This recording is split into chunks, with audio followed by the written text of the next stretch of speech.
Andrés Manuel López Obrador ofrece un diálogo con la comunidad del Hospital Rural en Huetamo, Michoacán. Vamos a escuchar. De Michoacán, Guerrero, el Estado de México.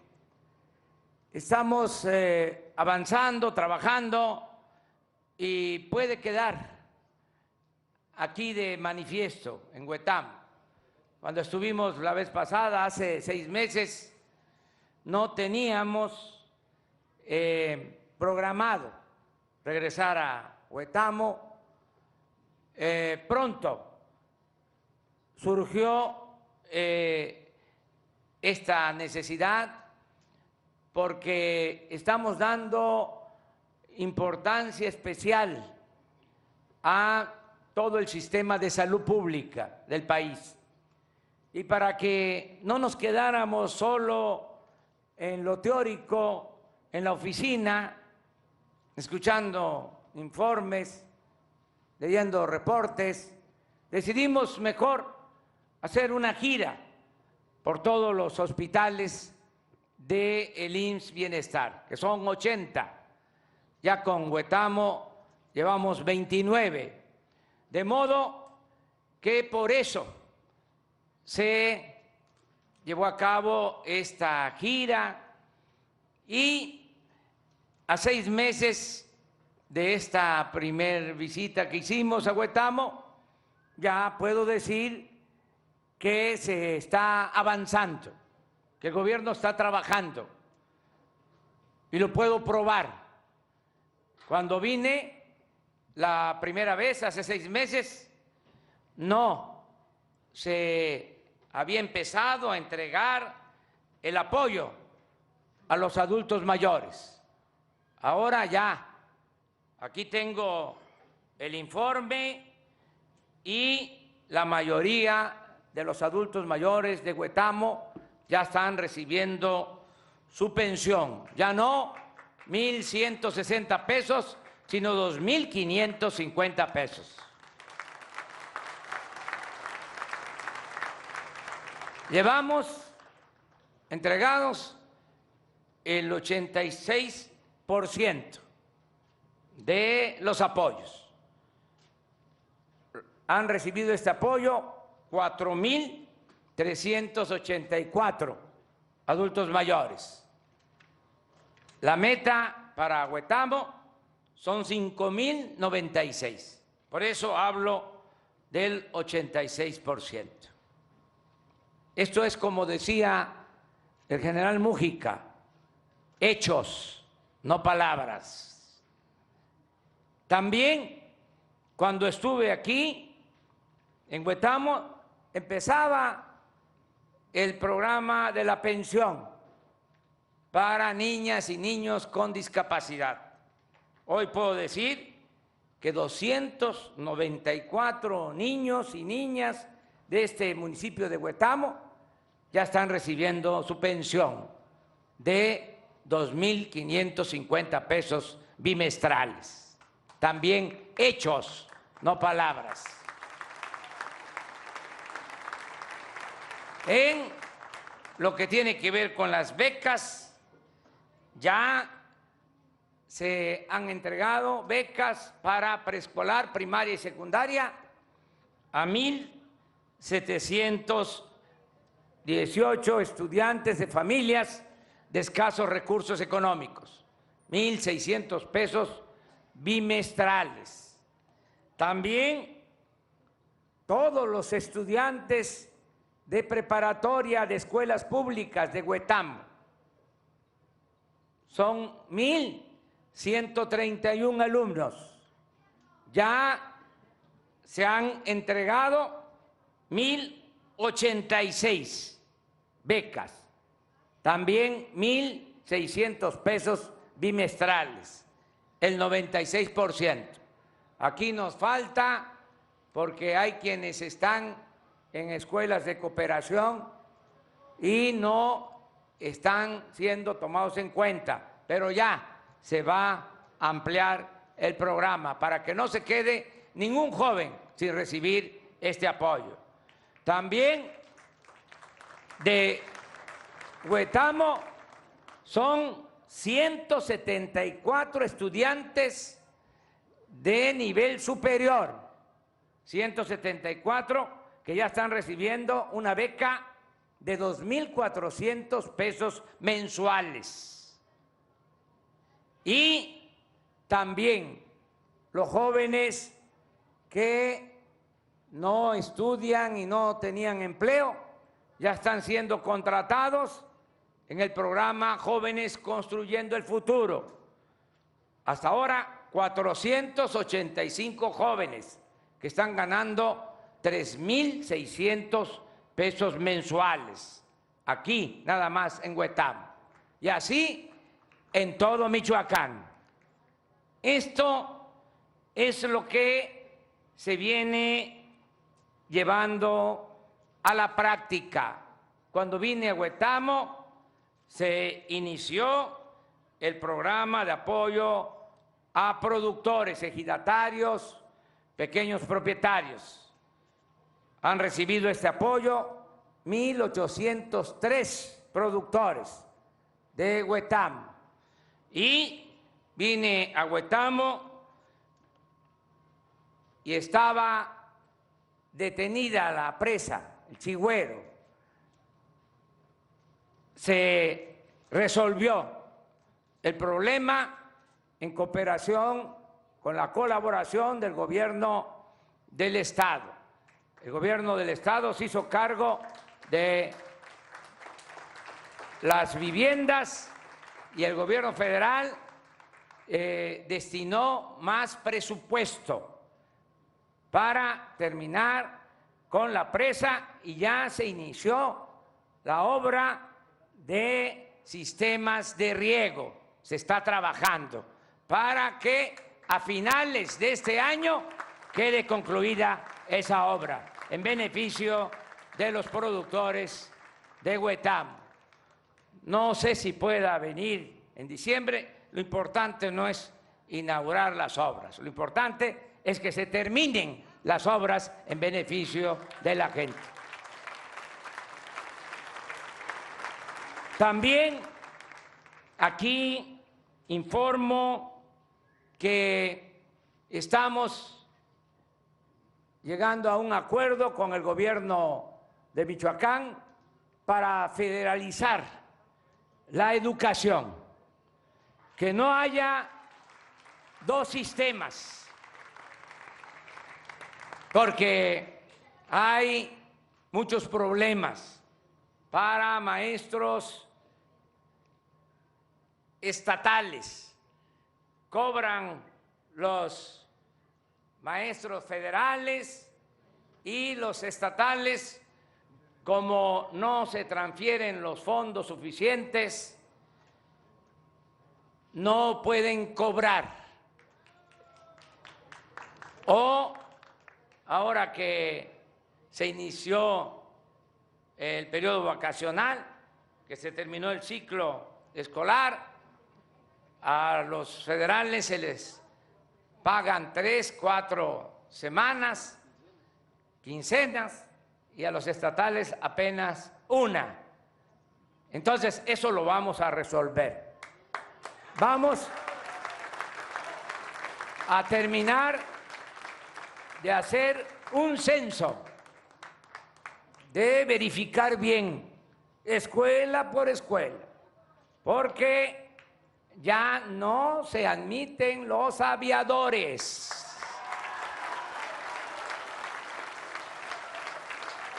Nada de cobrar sin trabajar. Eso ya se terminó, porque no se puede permitir la corrupción. Vamos a acabar con la corrupción. Me canso ganso.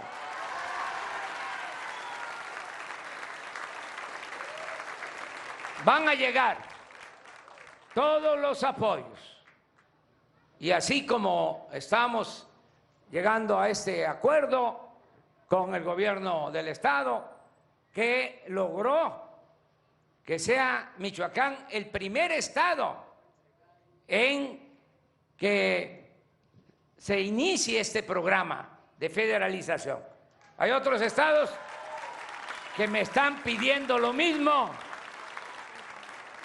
pero les digo hay un programa en Michoacán, que es con el que vamos a iniciar. Entonces, primero Michoacán, por el bien de la educación en México. También quiero expresar que venimos al hospital porque queremos mejorar todo el sistema de salud pública, que se quedó muy rezagado. Se habló mucho de la mala calidad de la educación.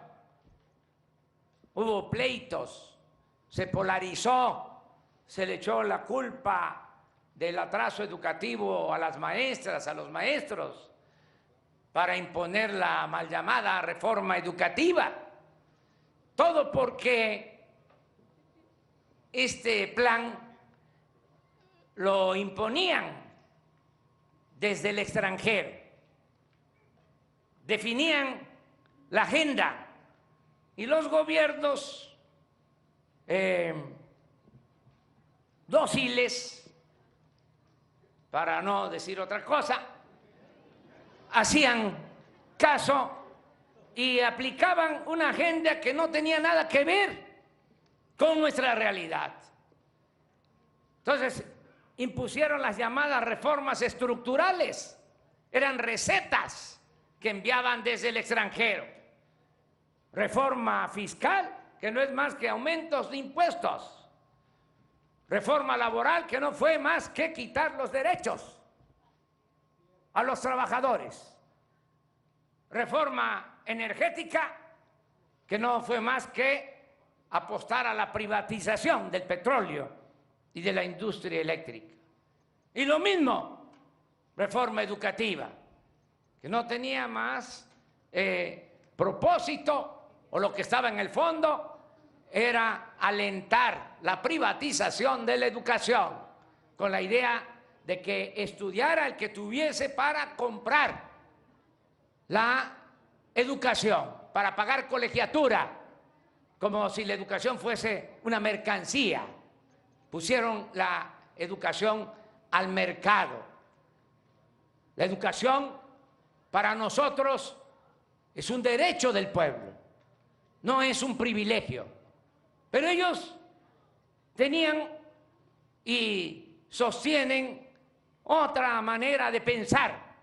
Eso es el conservadurismo, lo que ha existido todo el tiempo. Los que fueron realistas en la época de Morelos, que se opusieron a los cambios. Los conservadores reaccionarios en la época de Juárez, que cuando estaban perdidos se atrevieron a ir al extranjero a traer a un príncipe, a Maximiliano y a la emperatriz Carlota, para que dominara México, y nos querían regresar a ser una colonia de Europa, y nos invadió en ese entonces el ejército más poderoso del mundo, el ejército francés. Bueno, son los mismos también que defendieron el porfiriato, defendían la dictadura de Porfirio Díaz, que estuvo 34 años en el gobierno y entregó los bienes del pueblo y de la nación a particulares y extranjeros. El petróleo, los ferrocarriles, las minas, las tierras. Son los mismos conservadores de siempre. Ahora, con estas llamadas reformas estructurales. Por eso yo digo, y hasta escribí un libro sobre este tema, en el cual sostengo que neoliberalismo en México es neoporfirismo. Lo que aplicaron fue lo que ya se había impuesto en la época de Porfirio Díaz. Y en ese entonces, por esa opresión, por esas injusticias, se llevó al pueblo a una confrontación armada para que se liberara el pueblo de México. Ahora nosotros, debemos de agradecerlo. Somos afortunados, tenemos la dicha enorme de que estamos llevando a cabo esta cuarta transformación de la vida pública del país sin violencia, de manera pacífica. Eso es algo extraordinario. Entonces, se ocuparon en afectar la educación. El año pasado todavía se gastaron como 2,000 millones de pesos solo en publicidad para tratar de imponer la mal llamada reforma educativa. Pues, ¿qué hicimos? Ya se canceló la mal llamada reforma educativa. Eso ya no existe. Y ahora estamos buscando un acuerdo con padres de familia, con maestros, con autoridades para llevar a cabo una auténtica reforma de la educación y mejorar la calidad de la enseñanza. Parte de eso es este acuerdo por la educación en Michoacán y otros programas, porque también queremos mejorar las instalaciones educativas que están en el abandono. Las escuelas se están cayendo, no tienen mantenimiento. Pero vamos ya a actuar también de otra forma. Ya no vamos a rehabilitar las escuelas, a crear aulas nuevas, pasando el presupuesto por todas las instancias del gobierno, porque no llega así el dinero, se queda en el camino. ¿Qué vamos a hacer? Vamos a convocar al pueblo a que nos ayude. La democracia es gobierno del pueblo, para el pueblo y con el pueblo. No es nada más la responsabilidad del presidente, del gobernador, de los servidores públicos. Es asunto de todos. Yo estoy convocando a que me ayuden a empujar el elefante, porque recibí un elefante grande, echado, reumático y mañoso. Lo estoy poniendo de pie y empiezo a empujarlo. Pero necesito del apoyo de todos. ¿Me van a ayudar a empujar el elefante? Sí. Eso es. Y por eso vamos a llevar a cabo este programa. ¿En qué va a consistir? En que en cada sociedad de padres de familia, de cada escuela, su presupuesto al año. Hay 170,000 escuelas en México. Le va a llegar el cheque desde la tesorería de la Federación al comité de padres de familia para el mantenimiento de la escuela. Y en asamblea, los padres de familia y el comité tienen que resolver en qué van a aplicar ese presupuesto. Si es para mejorar los techos, impermeabilizar los techos, para pintar la escuela, para hacer un aula. Ahí andan los burócratas corruptos diciendo que ¿cómo? La gente no tiene capacidad técnica, no saben hacer un aula, como si fuese mucha ciencia hacer un aula. En los pueblos hay ingenieros, hay maestros albañiles y sobre todo en los pueblos hay mucha honradez, mucha honestidad. ¿Saben dónde está el problema? Arriba. La corrupción no se da de Huetamo para arriba. La corrupción se da de arriba para abajo. Por eso estamos limpiando el gobierno de corrupción como se limpian las escaleras, de arriba para abajo. Y nos vamos a apoyar en los valores que tenemos en los pueblos, en donde hay una gran reserva de valores culturales, morales, espirituales, que eso es lo que nos ha salvado. Las culturas de México son lo que nos ha salvado de todas las calamidades, de epidemias, de inundaciones, de temblores, de malos gobiernos, de corrupción. Siempre la cultura de nuestro pueblo. Y que se entienda bien, No es lo mismo educación que cultura.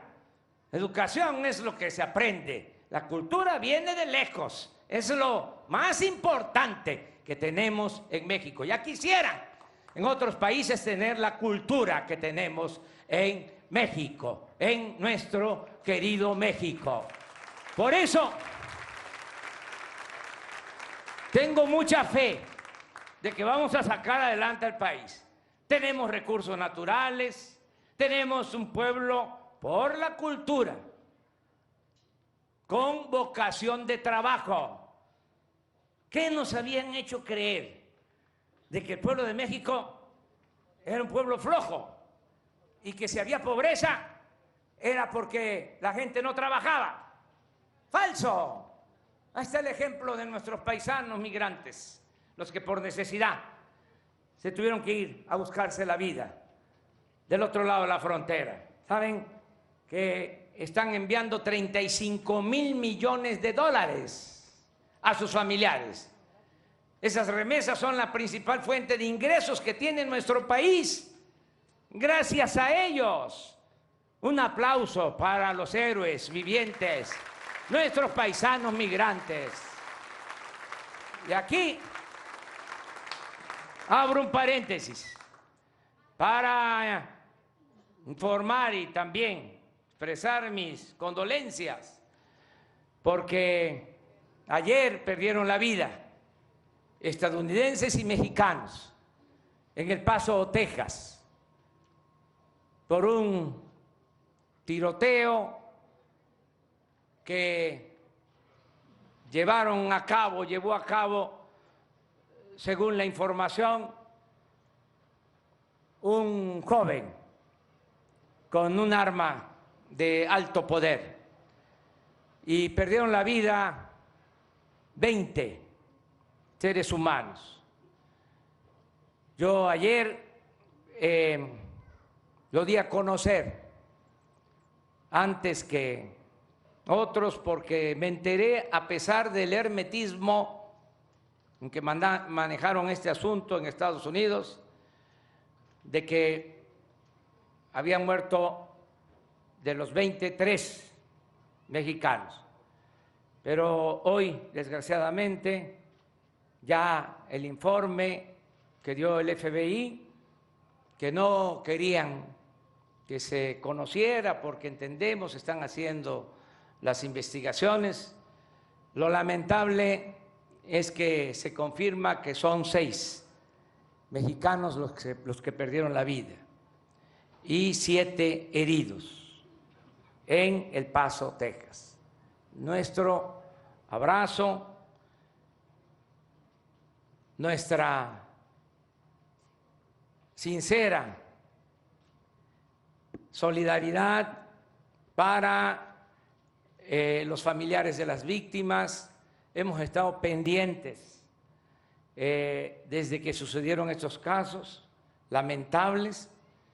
Hemos estado al tanto, he estado dando instrucciones al secretario de Relaciones Exteriores y al cónsul que tenemos en El Paso, Texas.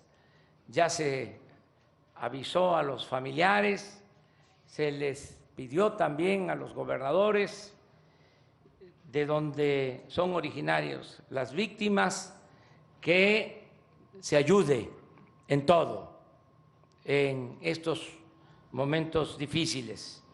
Va a informar con amplitud hoy más tarde Marcelo Ebrard, secretario de Relaciones Exteriores, y va a fijar nuestra postura. Quiero adelantar que le pedí a Marcelo Ebrard que, a pesar del dolor, de la indignación, actuemos con mucha responsabilidad. En Estados Unidos hay elecciones, están en campaña, hay un proceso electoral y nosotros no queremos inmiscuirnos en asuntos internos de otros países. Vamos a seguir manteniendo los principios de no intervención y autodeterminación de los pueblos. Desde luego que lamentamos estos hechos y reafirma nuestra convicción de que no deben de enfrentarse los problemas sociales con el uso de la fuerza y con la incitación al odio. Tenemos que buscar resolver en todas partes nuestros problemas con la fraternidad universal, aplicando esa frase bíblica, pero también utilizada desde antes de Jesús Cristo, esa frase según la cual debemos de ayudarnos unos a otros, la frase del amor al prójimo, nada por la fuerza, nada con la violencia. Tenemos que serenar a los países, al mundo, con la justicia. Tenemos que lograr la paz, eso es lo más importante. Nada del uso de armas de fuego, armas destructivas.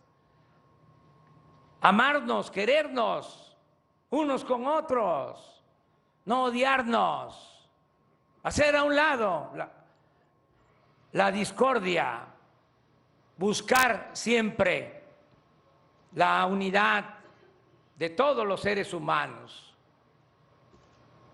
Abrazos, no balazos. Esa es nuestra postura. Cierro el paréntesis, nada más para terminar mi intervención, diciéndoles que se va a mejorar todo el sistema de salud pública en Michoacán y en el país. Les hablaba yo de cómo estaba el sistema educativo, que por razones políticas se generó un gran debate nacional, pero en realidad, hablando en plata, está peor el sistema de salud que el sistema educativo. Porque si un maestro incumplido no llega a dar clase, hay ausentismo, que eso está mal, que no se va a permitir nada de la semana de martes a jueves. Tiene que ser semana completa, de lunes a viernes. Pero bueno, aceptando sin conceder que faltó el maestro, otro maestro, otra maestra lo suple y atiende a los niños en el salón de clase. O se van los niños a sus casas, con sus mamás, con sus abuelitas. Y hasta ahí llega la cosa. Está mal, pero no pasa a mayores. ¿Pero qué sucede si viene un infartado al hospital de Huetam? No tienen la medicina para controlarlo y que alcance a llegar a Morelia. No alcanza a llegar, se muere.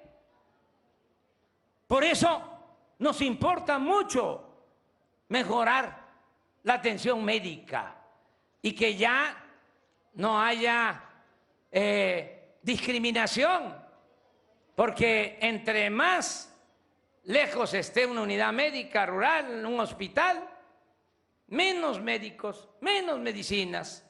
En el caso de la medicina, el llamado cuadro básico, una unidad médica, ustedes lo saben, 120 claves, 120 medicinas. Aquí, 300.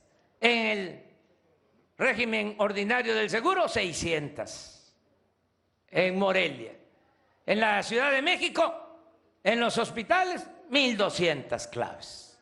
Entonces hay enfermos de primera, de segunda y de tercera. Eso no. Ya ni siquiera va a haber eso del cuadro básico. Van a hacer todas las medicinas que se necesiten de manera gratuita. Este es un plan que tenemos y se va a llevar a la práctica. Que no falten los medicamentos. Saben que no es tampoco falta de presupuesto, es la corrupción. Se robaban hasta el dinero de las medicinas. ¿Saben cuánto compró el gobierno federal, el gobierno de la República en medicamentos el año pasado? 90,000 millones de pesos. Y en los centros de salud, en las unidades médicas, en los hospitales, no había medicamentos. Entonces, ahora con ese dinero se van a tener los medicamentos, va a rendir el presupuesto. ¿Qué pasaba? Esos 90,000 millones que se compraban en medicamentos y en materiales de curación, los vendía en el mayor porcentaje, 70%, 3 empresas monopolizaban la venta de medicamentos al gobierno. 3 empresas, un monopolio que está hasta prohibido en la Constitución, en el artículo 28, que no deben de haber monopolios. Todo eso ya se termina y vendiendo al doble, al triple de su valor las medicinas, porque repartían, había sobornos, había moches. Pero eso se termina. Si hace falta para que todos los medicamentos se entreguen de manera gratuita, va a haber presupuesto. Vamos a destinar el año próximo 40,000 millones de pesos adicionales al sector salud, porque queremos mejorar todo lo que tiene que ver con los servicios de salud pública. Esto por lo que corresponde a los medicamentos. Lo segundo, como aquí lo mencionó el gobernador, los médicos, las enfermeras. ¿Saben el daño que causaron estos corruptos que durante 36 años, llevando a cabo la privatización de la educación, rechazaban a los jóvenes que querían ingresar a las universidades, que querían ingresar a estudiar medicina? Lo rechazaban con el pretexto de que no pasaban el examen de admisión, cuando eso no era cierto, eso era una mentira. Es que no había cupo, no había espacio, no había presupuesto, y lo que estaban buscando era que aumentara la matrícula en las escuelas privadas. Y desde luego, en todo este periodo se puede probar, aumentó el número de estudiantes de escuelas privadas, las escuelas donde se paga colegiatura, pero llegó el momento en que también se estancó en las escuelas privadas el crecimiento, porque ¿de dónde saca una familia que gana 4, 5 mil, cuando mucho 6,000 pesos mensuales, para pagar una colegiatura de 3,000, de 4,000 pesos mensuales? Entonces, ¿qué sucedió? ¿Qué estamos ahora padeciendo? No tenemos médicos. Ese es un saldo negativo de la política neoliberal, porque nada más se habla de que no creció la economía, que se desató la violencia, que aumentó la corrupción. Sí, todo eso, pero también nos quedamos sin médicos, sin especialistas. No tenemos los médicos, los especialistas que requerimos. Ahora vamos a hacer una convocatoria a todos los médicos para que podamos cubrir las vacantes que existen en el Seguro Social, en el sistema de salud pública. Eso es lo segundo. Y también tener un sistema de tabuladores distinto. Si hay un pediatra que quiere trabajar, pero que quiere estar en Morelia o en Toluca o en la Ciudad de México, pues que se quede ahí.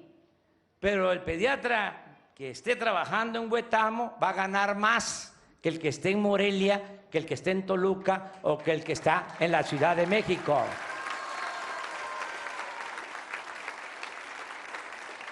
Porque no quieren venir a Huetamo, y menos a una comunidad donde hay una unidad médica rural. Aquí nada más les explico que conozco bien este sistema, este programa, porque se creó hace 40 años, 1979, y en ese entonces yo era director del Instituto Nacional Indigenista en Tabasco, en mi tierra natal, y era yo delegado del Coplamar, y fue cuando se iniciaron las unidades médicas y la construcción de estos hospitales, hace 40 años. Entonces me tocó a mí iniciar este programa en Tabasco, que fue primero IMSS, Coplamar, luego IMSS Solidaridad, IMSS... No, el de Cedillo era... No, ese era Calderón. Progresa, luego vino Oportunidades, luego Prospera y ahora Bienestar. Lo importante es que se mejore este programa. Decirles que no va a desaparecer, por el contrario, se va a fortalecer este programa y Bienestar. Que tengan medicinas, que tengan los médicos, con los turnos que sean necesarios. No es posible que no haya radiólogos, nada más en un turno. En la noche no puede pasar nada, ni los fines de semana. Entonces, anestesiólogos, o sea, ya saben ustedes lo que sucede. Pues vamos a resolverlo. Miren, ya están conmigo aquí con este calor, pero esto es muy bueno, esto no hace daño. ¿Saben lo que causa cáncer? Puede provocar cáncer, estar mucho tiempo en la oficina, porque se agarra un color, es el amarillo burócrata, y es muy peligroso. Se empieza con el cáncer de piel y luego de veras incontrolable. Entonces lo mejor es que le pegue a uno el sol y que sude uno bastante aquí en la tierra caliente. Entonces aquí están todos los miembros del Gabinete de Salud del Gobierno de la República, secretario de Salud, el director del Seguro Social, el director del ISSSTE, los subsecretarios, está también el director del Instituto de la Salud para el Bienestar, que es el nuevo instituto que va a atender a la población que no tiene seguridad social, a la población abierta, la población que viene a atenderse, que se atiende en las unidades médicas y en estos hospitales. También está aquí los que se van a hacer cargo de que primero no falten las medicinas. Alejandro Calderón Alipi, el doctor Alejandro Calderón Alipi, que me acompaña.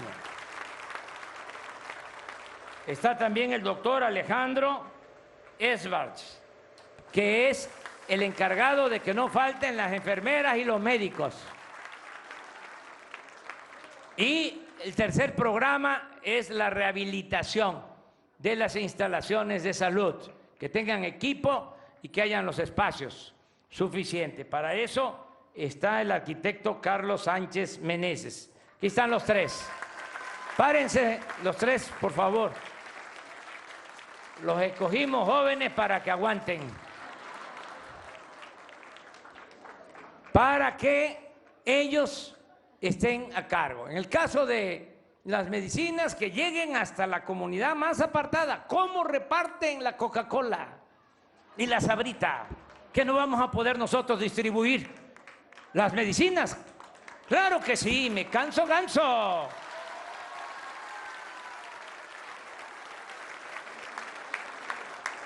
Por eso venimos a visitarles.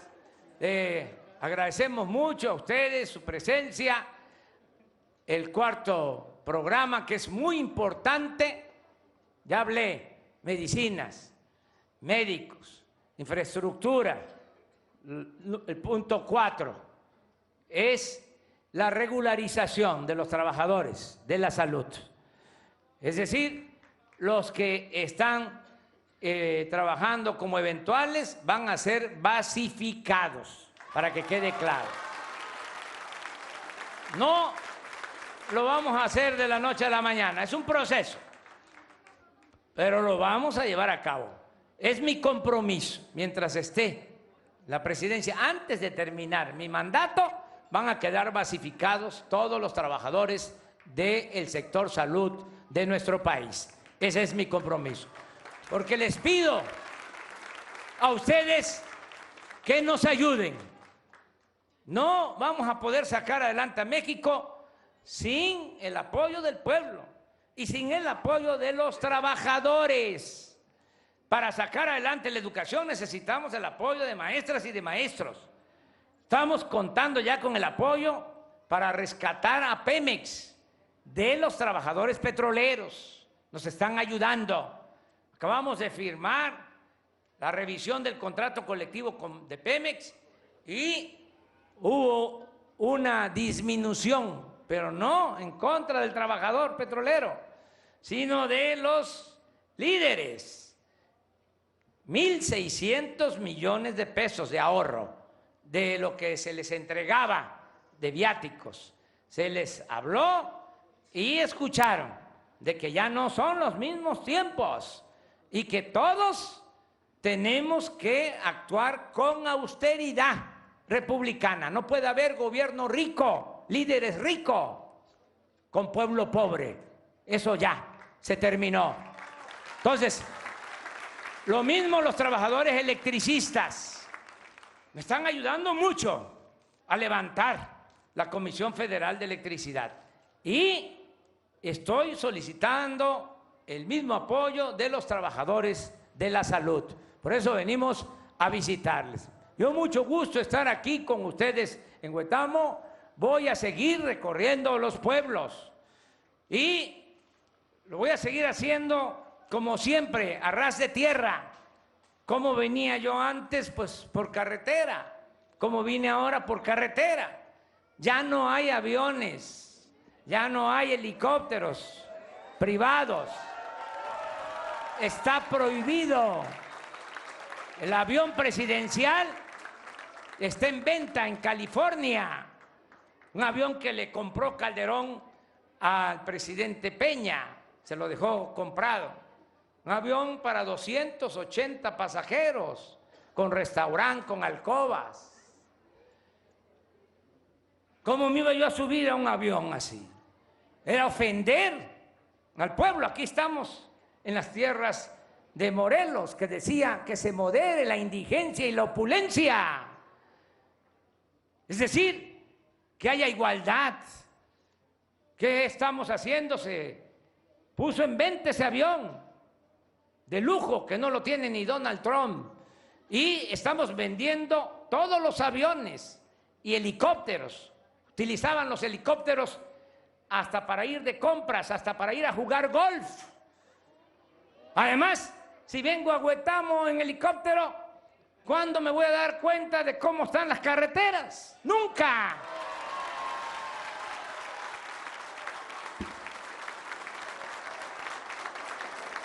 Que por cierto, ahora que se va a liberar a Michoacán de todo lo que significa el gasto educativo, ya el gobierno de Michoacán va a tener poco más de recursos para terminar de arreglar todos los caminos y las carreteras. Me dio mucho gusto estar aquí con ustedes. Nos vamos a seguir encontrando. no va a haber divorcio entre pueblo y gobierno. Ya lo dije y lo repito, es gobierno del pueblo, para el pueblo y con el pueblo. ¡Que viva Huetamo!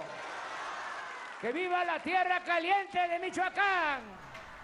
Estas fueron las palabras del presidente Andrés Manuel López Obrador, que ofreció en un diálogo con la comunidad del Hospital Rural de Huetamo, Michoacán.